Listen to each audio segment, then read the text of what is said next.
오늘 창세기 39장의 내용은 우리가 너무도 잘 알고 있는 그러한 말씀이죠. 요셉이 형들에 의해서 노예 상인들에게 팔리고, 그래서 애굽으로 그가 끌려갔다가, 우리 뒷부분은 안 읽었는데요, 보디발의 집에서 종살이 하는 가운데 또 억울한 누명을 쓰고 감옥에 가는 그러한 일들이 이제 나옵니다. 근데 오늘 말씀을 우리가 이렇게 보면 지금 요셉의 상황과는 전혀 어울리지 않는, 형들에게 의해서 노예 상인들에게 팔리고 종살이하고 또 옥에 갇히고 이런 상황과는 전혀 어울리지 않는 두 개의 단어가 나옵니다. 그러니까 하나는 하나님이 함께 하셨다는 말씀이고, 또 하나는 그가 형통했다라는 말입니다. 오늘 2절 말씀 다시 한번 보시면 2절에 이런 말씀이 나오죠.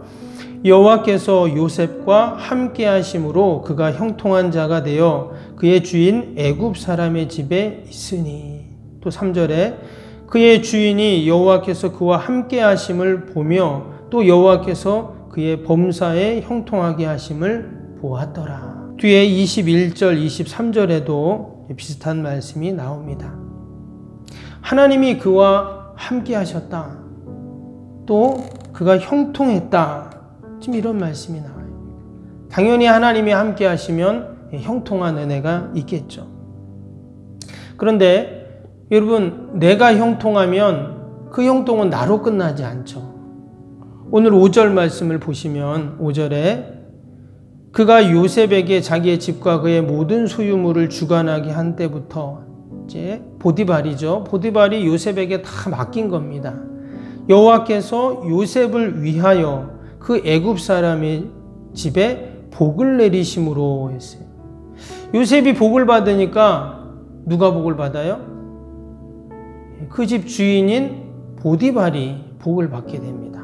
여러분, 그래서 내가 형통하고 내가 하나님의 축복을 받는 것이 너무나 중요하죠. 아브라함이 복을 받으니 그 아들 이삭이 복을 받죠. 여러분, 이삭이 복을 받으니까 에서와 야곱이 복을 받습니다. 야곱에게 하나님의 언약의 말씀이 있으니까 그의 12아들이 이스라엘의 조상들이 되죠. 요셉이 하나님이 함께 하시고 그에게 복을 주시니까 그의 집 주인인 보디발이 복을 받아요. 나중에 애굽의 총리가 되잖아요. 그러니까 그 흉년의 때에도 모든 애굽뿐만 아니라 모든 근처의 사람들이, 민족들이 다 사는 그 역사가 있죠. 그래서 저와 여러분은 꼭 복을 받아야 할 줄로 믿습니다. 우리나라 정서는 그런 게 있어요. 나는 좀 안 돼도 너는 그래도 잘 돼야 된다. 그건 성경적이지 않습니다. 내가 하나님의 복을 받으려고 하고 내가 잘 되려고 해야 돼요. 그래야 그 하나님의 은혜가 흘러가게 되어 있죠. 그래서 우리가 이 새벽에도 함께 기도할 때, 하나님 나에게 복을 주세요. 하나님 나를 도와주세요. 나와 함께 해주세요. 또 나를 형통케 해주세요. 우리가 이렇게 함께 기도할 수 있기를 바랍니다. 그러면 우리 자녀가 잘 되는 것이죠. 우리의 가족이 잘 되고 주님의 교회가 잘 되고. 여러분, 목사님이 잘 되면 누가 잘 될까요? 목사님이 잘 안 되는데 교회가 잘 되고 성도들이 복을 받는다. 전 그런 걸 본 적이 없습니다. 그래서 목사님 잘 되길 위해서 여러분 기도해 주셔야 돼요. 우리 장로님들이 잘 되면 누가 복을 받을까요? 당연히 교회 성도들이 복을 받습니다. 장로님들 위해서 늘 기도해 주셔야 돼요. 우리 권사님들이 잘 되면 누가 복을 받을까요? 당연히 교인들이 복을 받습니다. 그래서 우리 권사님들 위해서 기도해 주시고, 또 우리 안수 집사님들 위해서 기도해 주시고, 또 우리 원로 목사님 위해서, 또 원로 장로님들 위해서, 그래서 우리가 기도하는 것이죠. 하나님이 함께 하셨던 요셉, 하나님께서 그에게 형통의 복을 주시고, 그 복이 요셉에게만 끝나는 것이 아니라 그를 통해서 그의 주위에 있는 많은 사람들이 그 형통의 복을 누렸던 것처럼 저와 여러분이 늘 하나님과 함께하고 그 형통의 은혜를 누릴 수 있기를 바랍니다. 그런데 오늘 말씀을 보면 하나님이 그처럼 함께 하셨던 또 형통했다고 했던 요셉의 삶을 우리가 들여다보면 사실 그는 형들에게 미움과 시기 질투를 당했습니다. 그래서 형들이 그를 끌어다가 광야로 데려가서 깊은 구덩이에 그를 집어넣었어요.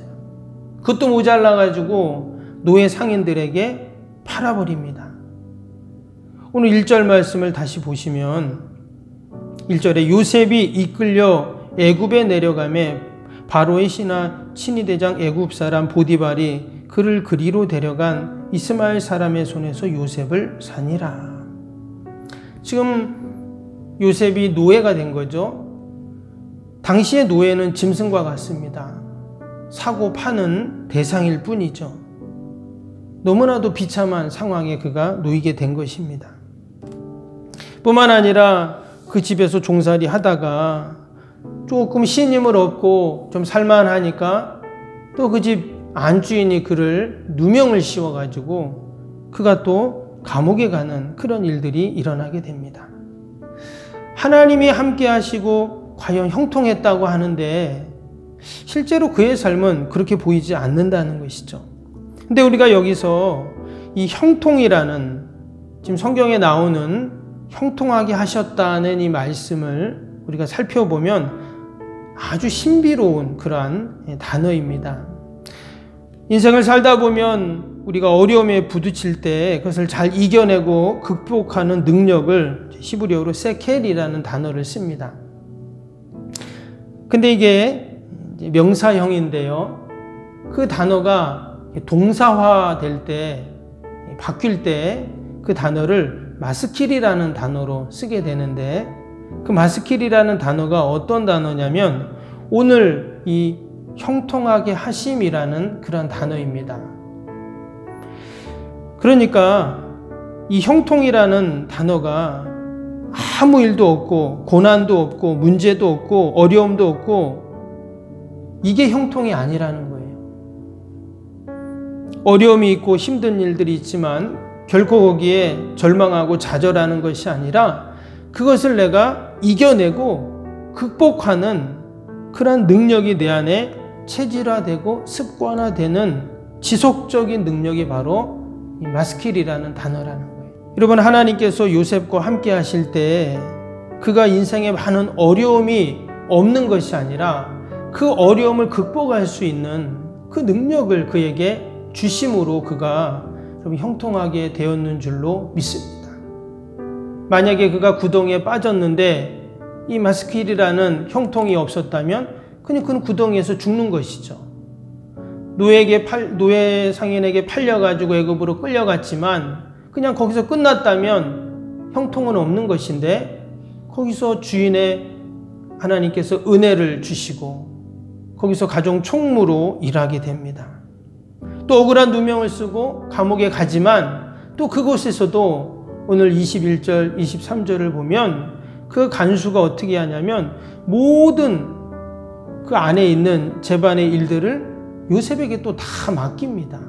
이처럼 요셉은 계속 어려움이 있는 것 같지만 계속 하나님이 형통으로 바꿔주셨다라는 것이죠. 오늘도 하나님께서는 우리를 세켈의 단어로 끝나는 것이 아니라 마스킬이라는 하나님의 형통으로 우리를 인도해 가시는 줄로 믿습니다. 그래서 우리는 늘 약속의 말씀을 붙잡고 믿음으로 사는 것이죠. 아무 가망 없어 보이고 너무나도 비참해 보이는 정말 꼬일 대로 꼬인 그의 인생이 요셉의 인생입니다. 그러나 하나님은 변함없이 택한 백성들, 그 하나님이 주신 그 언약을 이루어 가시기 위해 그를 하나님께서는 인도해 가신다는 것입니다. 오늘도 하나님께서는 우리를 다스려 가시고 우리를 선한 길로 인도해 가시는 줄로 믿습니다. 그래서 요셉처럼 우리도 늘 하나님이 함께 하심을, 그 형통함을 우리가 경험해야 할 줄로 믿습니다. 요셉의 이러한 모든 삶, 특별히 언약의 성취와 함께 이루어진 그의 삶을 보면 하나님이 요셉을 통해서 이루실 일들이 있다는 것을 다시 한번 생각하게 됩니다.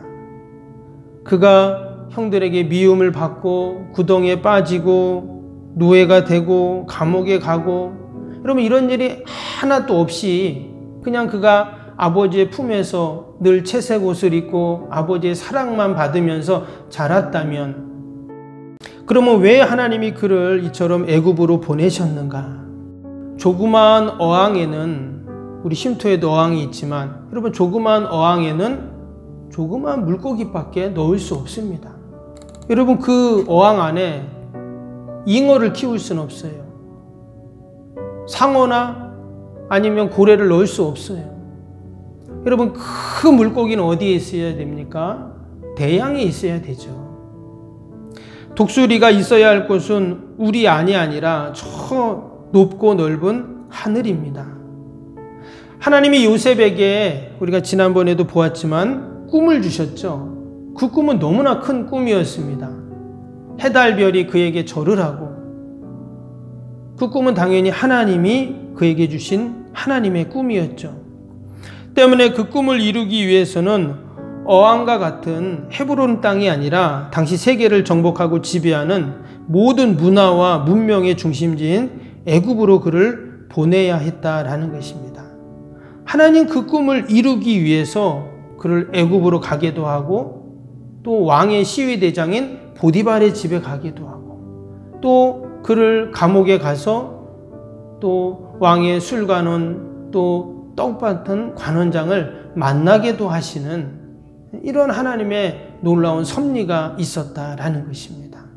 그가 종살이하고 감옥에 갔다고 하나님이 그와 함께 하지 아니하시고 또 형통하지 않은 것이 아니라, 그의 상황과 조건과는 상관없이 그는 여전히 하나님은 그와 함께 하셨고 그를 형통케 하셨어요.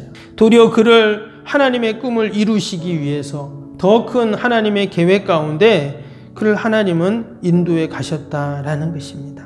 늘 하나님께서는 그를 지켜주시고 그를 도와주시고 함께 하셨는 줄로 믿습니다. 그가 집에 있었다면 아버지 품에서 늘 아버지의 사랑을 받으며 아버지만 보고 그렇게 살았을 것입니다. 그러나 이제 아버지를 떠난 요셉은 어떻게 됩니까? 하나님의 품에 있게 됩니다.